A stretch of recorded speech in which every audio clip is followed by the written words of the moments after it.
One of the most popular questions I get is how to shorten my wash day, because there seems to be a lot that we're having to do on wash day. So I decided to make a video about the 5 things that I think are a must when it comes to, taking care of your hair. And I'm also going to give you some tips around them, and I'm also going to give you some things you can actually eliminate around those 5 tips. Because a lot of times, for example, before people wash their hair, they like to pre-poo it. And I am here to say that you actually don't need to pre-poo. A lot of us don't actually pre-poo, and it has worked for us because it shortens the wash day and it fits in my lifestyle. That's just one example. If you're interested to know more, keep watching.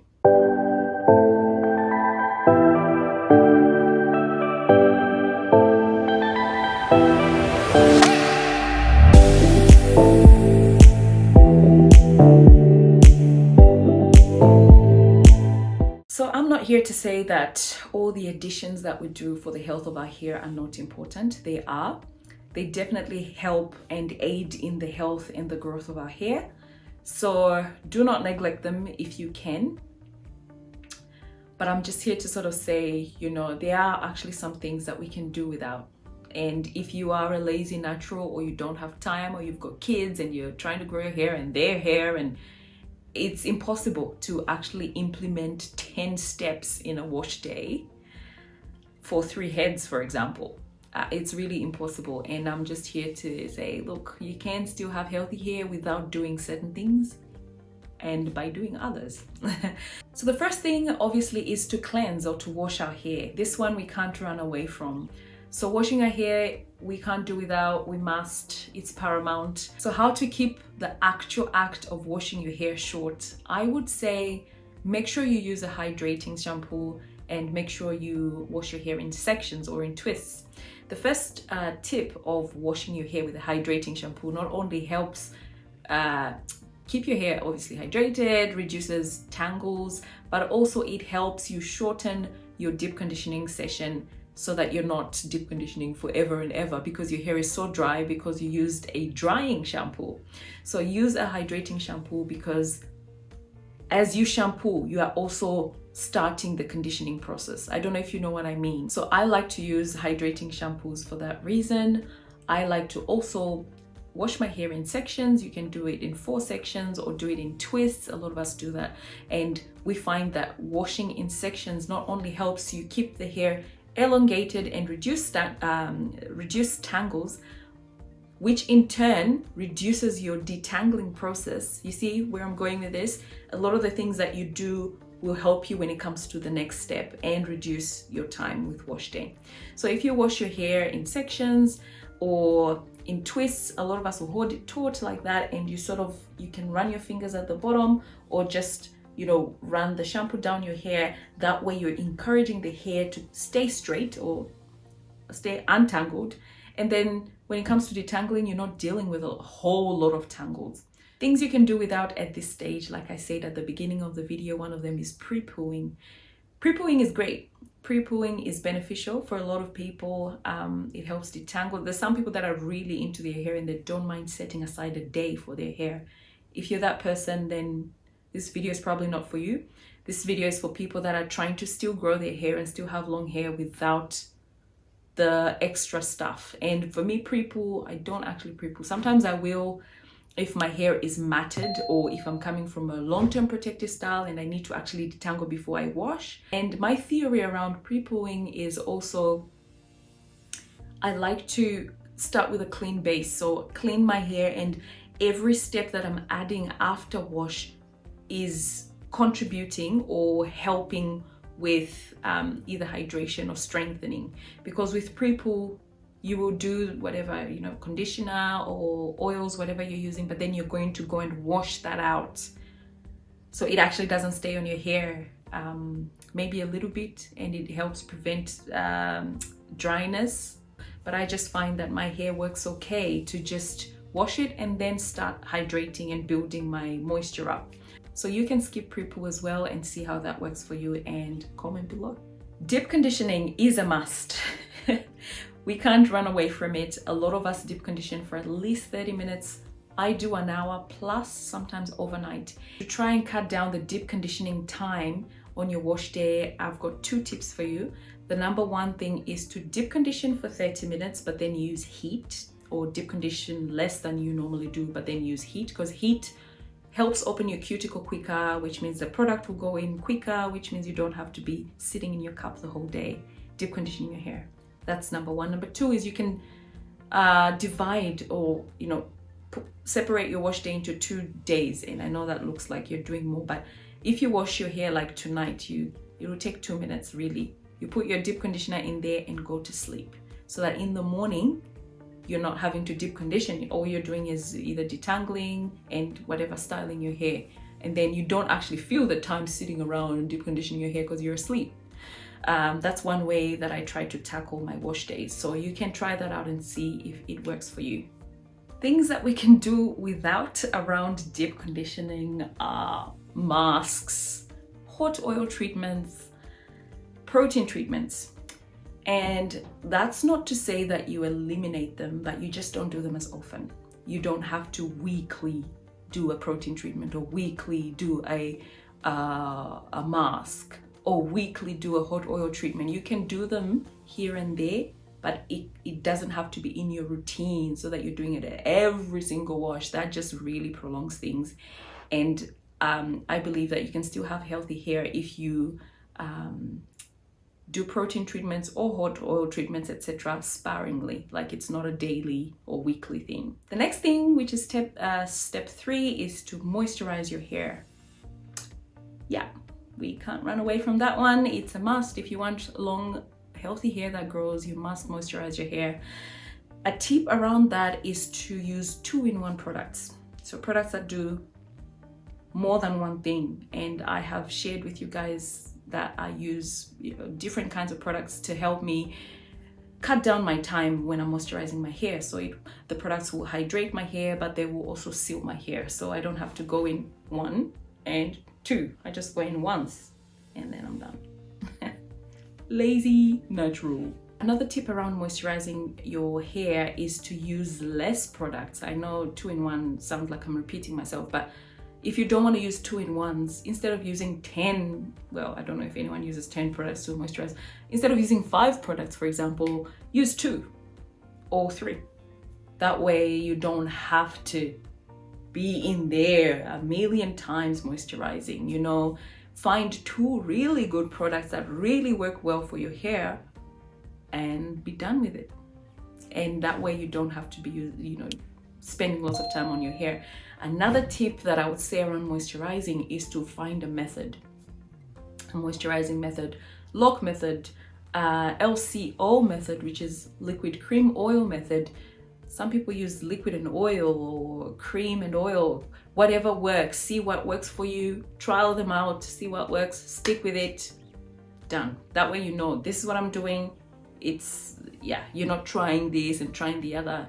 You just know that this works for you, and it cuts down on your time. Like I said before, what we can do without is multiple products. We can actually do without 1, 2, 3, 4, 5, 6, 7 products to moisturize our hair. We can actually achieve really moisturized hair, even better moisturized hair, with very simple, very few products for moisturization. Scalp care. We need to keep our hair hydrated, but we also need to keep our scalp hydrated and moisturized and cleansed. I would encourage you to use light products for the scalp. That will help reduce buildup. If you're going to use a heavy product, or products that maybe are a little bit more greasy, then maybe you want to go a bit lighter, so that the product just doesn't build up and you're needing to wash your hair more often. So go light with the scalp products. I have personally been using Reina hair care products. They're very light. This oil to me is almost like a multi-use oil, because it actually does more than just take care of your scalp. You can use it on your hair, I use it to seal my hair sometimes. I have used heavier products on my scalp before. I've used T444Z on my hair, and if you know anything about that product, it can be a little bit on the heavier side, greasy even if it's a natural product. So you want to go light. You don't want to be using too much on there. It helps with, you know, keeping your hair moisturized. It helps with hair growth. It's a great product, which I use as well. So it's heavy. So I've given you two examples where I'm not saying to you change your products or use a different regimen. I'm saying whatever product you have, if it's light, great, keep using that. If it's heavier, keep using it, but just use less, or, you know, make sure that it's light. A little should go a long way with the heavier products. For the people that have asked me about products like Sulfur 8, because I know that a few of my viewers actually use Sulfur 8, I've used it in the past. If you don't know, Sulfur 8 is popular. You know, it's known to actually help reduce dandruff and itch on the scalp, and it is effective with that. My only problem with Sulfur 8 is that it actually contains, I believe, mineral oils and petrolatum, and these ingredients have their place, but if they're going to be put on the scalp, it just means that before I can rehydrate my hair, I would have to use a sulfate shampoo to cleanse my scalp. And when you use a sulfate shampoo, it's drying, and it has its purpose, but I don't want to do it often. And usually my scalp needs moisture a few times a week, maybe 3 times a week.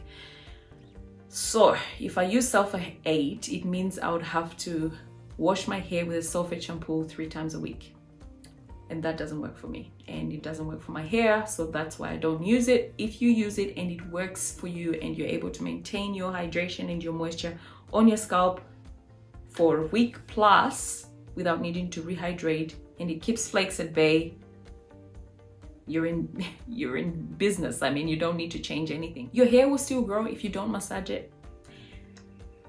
I mean, massages are great. They will increase blood flow, hair growth, everything. Like, you can't go wrong with a massage. That's what I'm saying. But what I'm saying to you is that even if you didn't massage your hair will grow. Massage your scalp, sorry, your hair will grow.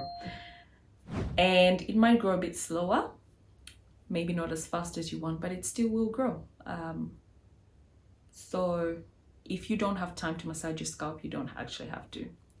You can actually have healthy hair without including a massage. Number 5, I think that styling our hair correctly is crucial for the growth of our hair.